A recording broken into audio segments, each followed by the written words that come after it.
we're supposed to know the different types of antibodies. So just to be clear, B cells make antibodies. There's no difference in how they're made. The difference is where they're found. So there are going to be 5 types of antibodies you have to learn. You have to memorize where they're found and what they're for. Just to make your life more miserable. In your book, Saladin calls them immunoglobulins. You can say antibody. But the abbreviation for immunoglobulin is IG. So when you see an IG, that's shortcut for antibody. Biology. All right, so we have IgA, IgD, IgE, IgG, and IgM. No, I do not know why they're in that order. Right? I don't know where B and C are. But they're A, D, E, G, and M. Those are the 5 classes or types of antibodies, all made by B cells. Right? So I'm going to put a picture on the screen that you probably want to take a picture of with your phone. So let's see if I can put it up there. Oh, wait, wrong button. One. Second. There it is. Big, big, bigger. Boom. Take a picture of that. I'll dip the lights. It's also in your lab book, I believe. Is that too dark? Thou shalt memorize this, thou shalt. But we'll make it simpler for your notes. Yeah. You don't have to draw it, so don't freak out on the picture. That's not what I'm looking for, okay? But the columns, you have to know.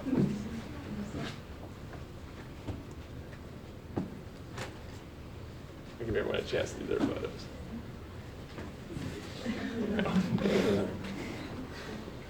Funny. Yeah.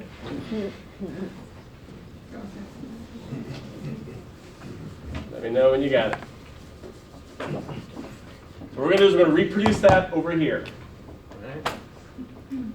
Here we go.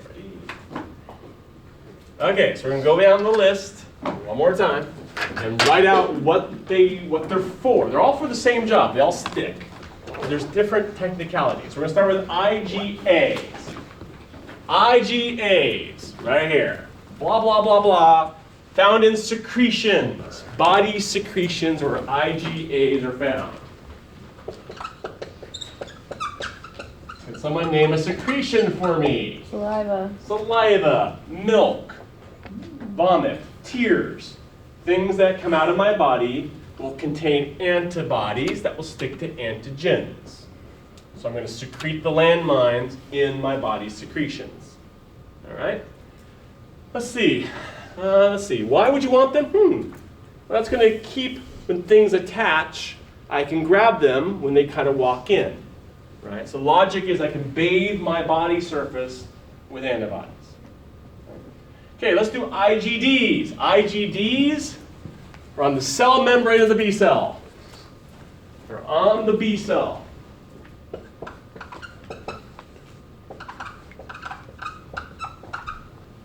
So they're on the B cell. Ooh, wrong way. Sorry. Why are they on the B cell? Well, you have to grab something. That's the one that's going to be on the B cell to grab onto the invader. Primary response. IgE. Where's it found? Skin. On your skin, GI tract, respiratory tract. So it's on my skin. So again, made by B cells, but they're going to be secreted in my skin, GI tract, respiratory tracts. Let's look at IgEs. Oh, let's say, hey, look, something in red. What do they respond to? Histamine. So they respond to histamine.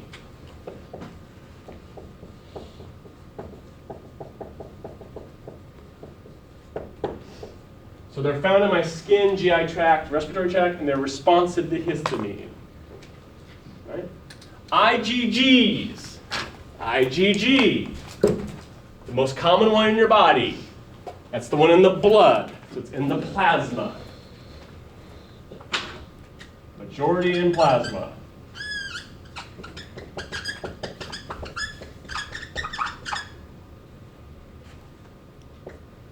This one's going to be in my bloodstream. Whoop-de-doo. What's good about it? Well, blah, blah, blah. Hey, look, crosses the placenta. That's important to know.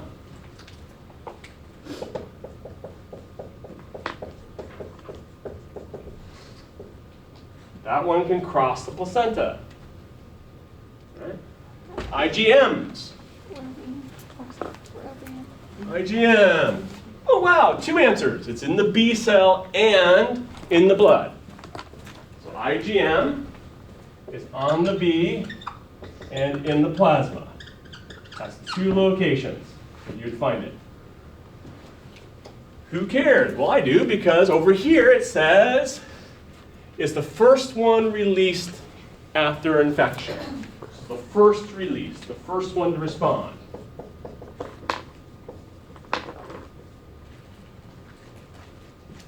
Right? So they're all antibodies, they're all made by B cells, different locations, slightly different technicalities. Thou shalt know, thou shalt. Yes? So why is there a mnemonic, give me another excellent donut? That's how I've learned them before. That's cool. I've never heard that in my life. Oh. If it works for you, go for it. Okay. Right?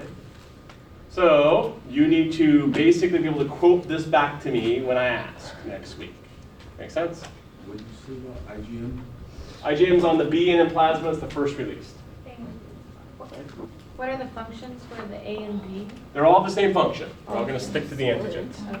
The only difference is where they're sticking. Right?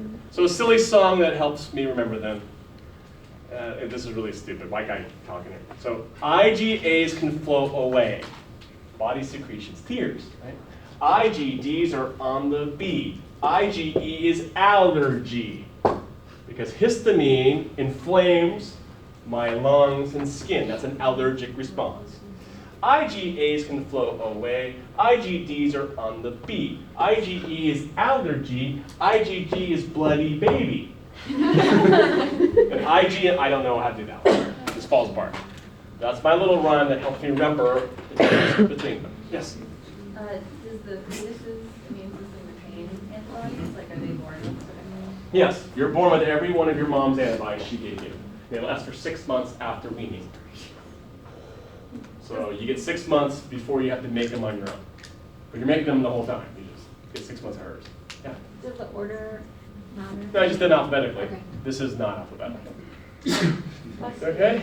But we're not done yet. That's what the B cells are making. Yes? Do your quantity of these immunoglobulins or globulins change over Yes. time? Yes, they go up when you're under attack. So a titer test is to prove that you will make them. If you like used up a bunch because you were really sick? Nope, you actually will crank out even more when you're really sick. So number is indicative of sickness. So step number 9, back to B cell. So in step 8, we make these antibodies. Step 9, some B cells don't make antibodies. Can you guess what we call those ones that are not actively making antibodies? Memory cells. We call these memory B cells.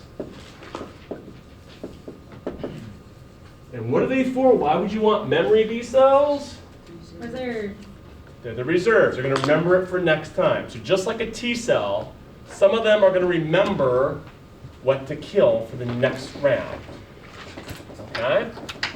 So let me show you an animation of that concept.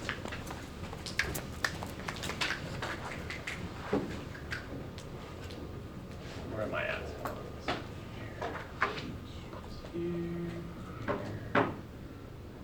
Give me a second, I gotta find the right one.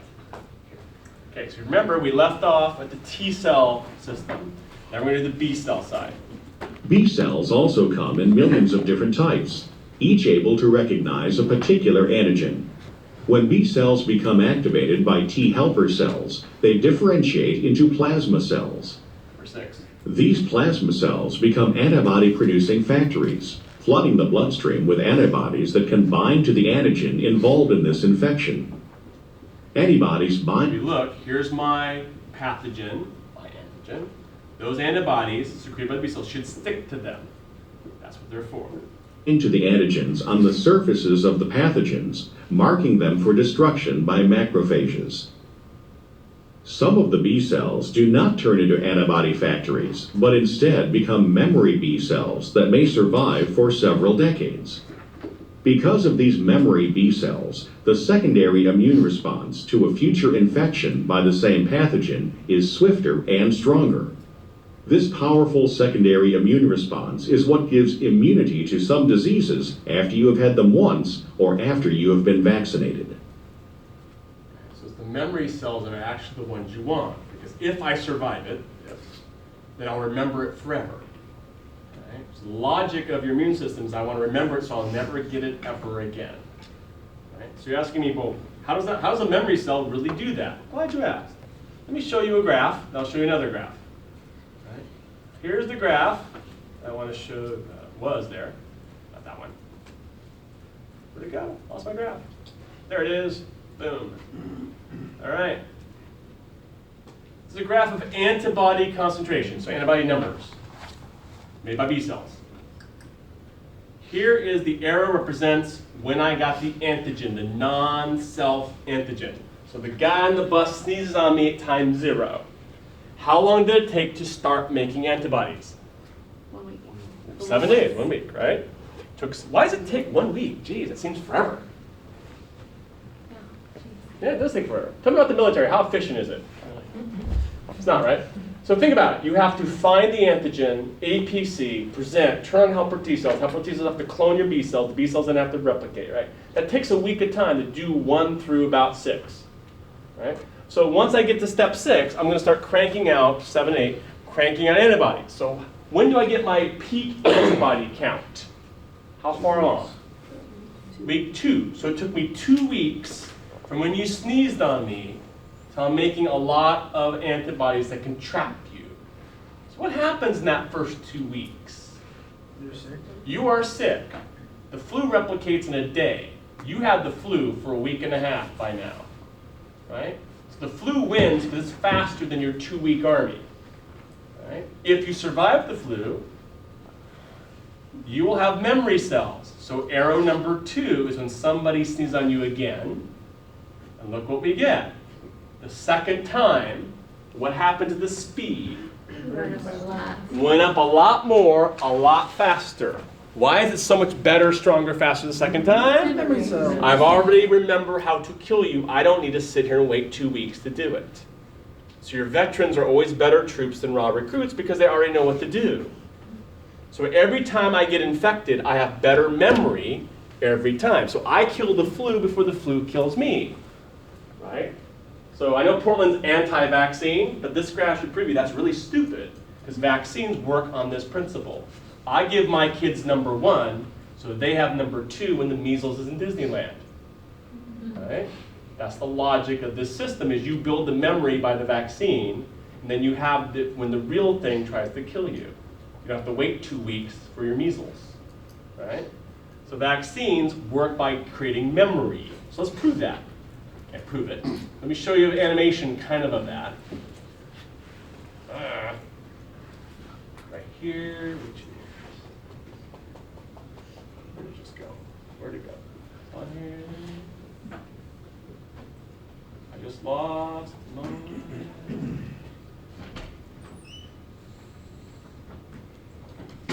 Where'd it go? I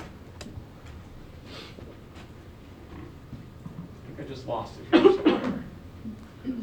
I think I lost. Here it is. Boom. There we go. Got it. The humoral immune system experiences periods of ramping up and gradual diminishing in response to a foreign invader.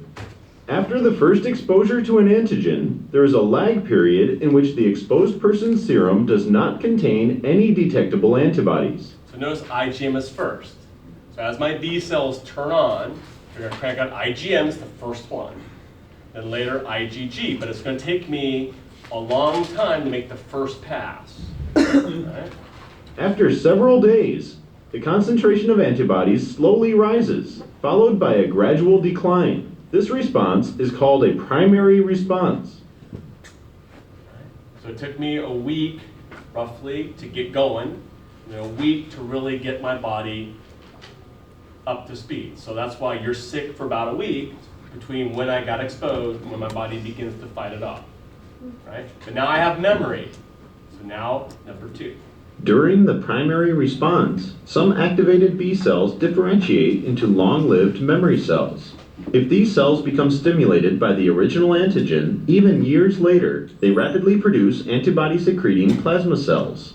This faster, stronger response is called a secondary immune response, a memory response, or an anamnestic response. Stronger, faster, better.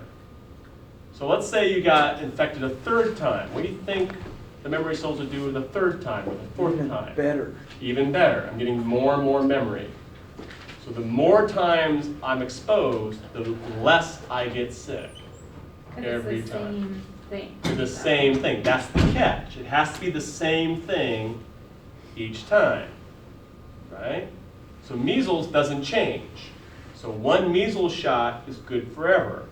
Tell me about flus. What do? They change. So the flu shot this year doesn't mean you'll remember it next year when it's somebody new. This only works for the same antigen, right? So hence why you have to go in for your flu shot every time is because it's a new shape. You have to relearn it every time, right? But things like mumps, measles don't change. 1 shot's good for the rest of your life. So if I overlap the graphs, that's what your vaccine is trying to do, is make the red graph instead of the yellow graph. Yes? What accounts for booster shots? Boosters are to keep your memory active. So if I keep giving you boosters, you're seeing it again, which builds even more memory. The technicality is, if you are never encountering this pathogen, your memory cells don't keep getting increased to the same level you had when you're basically shot. So what they want to do is increase memory cells throughout your life by giving you a booster every once in a while to force your body to remember and get better. Right? That's why some people can get the same thing twice. They had it when they're very little, now they're very old. That's because the memory cells were never exposed in between that period of time. The more you're exposed, the more memory you get. Right? So the idea of putting your kids in a bubble, not a good plan for this. Right? You have to be exposed to have memory. Make sense? Yeah. So when people have a really severe allergic reaction, like the 2nd time they get stung by a bee or something, this explains that. That's that. And the difference between like a good reaction that kills a bad invader and one that goes overboard and tries to kill you is what? That's the magic question, right? So an allergy is when you get better at killing something you didn't want to kill the first time. But allergies get worse because you have memory every time. So let me show you that. I have a picture for that. Let me show you we'll talk more about it next week when we actually officially do allergies. But for right now, to answer your question, let's say hello to, I don't know, peanut butter. Right? Everyone blames peanut butter. Okay, so here's some peanut butter. What do you see on the outside of the peanut butter? Antigens, shapes, proteins, right? Okay, so one day you eat some peanut butter. Your immune system thinks somehow this is not you and does its job. It makes plasma cells with antibodies, they're IgEs, that's great. Next time you have peanut butter, you have memory cells for the peanut butter. So what do memory cells do? Faster, stronger, better. So I'm going to get bigger dilation, more edema, more swelling, more cytokines, and therefore you claim you're allergic. Your immune system's getting better at killing the peanut butter. But the problem is you don't want to kill the peanut butter. But now you're allergic to peanut butter. Right? So you get stung by a bee once, and your immune system thinks it's wrong. The next time you get stung, it'll react more. That's the memory cells kicking in. Right? We'll do more about that next week. Make sense? So it's the memory cells that determine what you do. So I'm going to show you one more picture, and I'll be quiet. The last picture of the night is this one, which again, you probably want to take a picture of with your phone. If I can get it on the screen. This is a summary of the whole thing you learned tonight. B's and T's. I can't make it much bigger without losing part of it. So we're going to walk through this image together before I let you go. All our immune systems are different too genetically, like Yeah. some are better than others. Yeah, so some people, their immune system's faster, more thorough. Some people get sick of everything. It's just variation. So there are people that hardly ever get sick and people that are sick every day of their life. So it's just good old natural selection. About when the cytotoxic T cell goes to lyse the invader of the of a viral cell, since viruses aren't living, Right. can it just be translated into a cell? Usually though, when they lyse, they lose integrity. But you're right. So a virus could just break out and float off. But if you keep killing everywhere it is, eventually it doesn't reproduce. It eventually Oh, purges. yeah, my ribs are fine. Ready for my close-up, Mr. DeMille? Okay, so I'm going to walk you through this. I know you're taking pictures. Let's go through it. Ready? Okay, here we go. Big summary. Antigen, first exposure. Remember the first 5 steps. So I have to be eaten by a body cell, an APC. So I'm going to present that to whom? The helper T cell, the general, the officer team. Helper T cell is going to turn on both systems every time. I'm going to turn on my B cells and my T cells. So T cells are going to proliferate to become active, most of them, and some stay behind memory. Active ones kill anything that's non-self, right? The original non-self. So, B cells, same thing, proliferate. Some are plasma cells, some stay behind as memory. Plasma cells make antibodies. Antibodies bind to antigens, stick to antigens, make them easier to kill. And both systems have memory cells. So the next time I get the encounter, I'm going to turn on my memory. They're faster than the first time because I've already been trained. I learned what to do. Therefore, I can attack quicker the second time. Yes, Tristan? What was the word again where the antibodies stick to pathogens and then start with an A? The glutenase? Agglutinate? Yeah, fancy word for clumping. Agglutinate. Make sense? So you have memories T's, memory B's after the first exposure. They're just faster, better, quicker. Make sense? Is pathogen and antigen like? I don't know. Well, antigen is anything on the outside of a cell. Pathogen is a disease-causing antigen. So pathogen means more the disease, but an antigen is any shape. So an MHC is an antigen. It just doesn't cause a disease. Make sense? Okay, your brains are goo.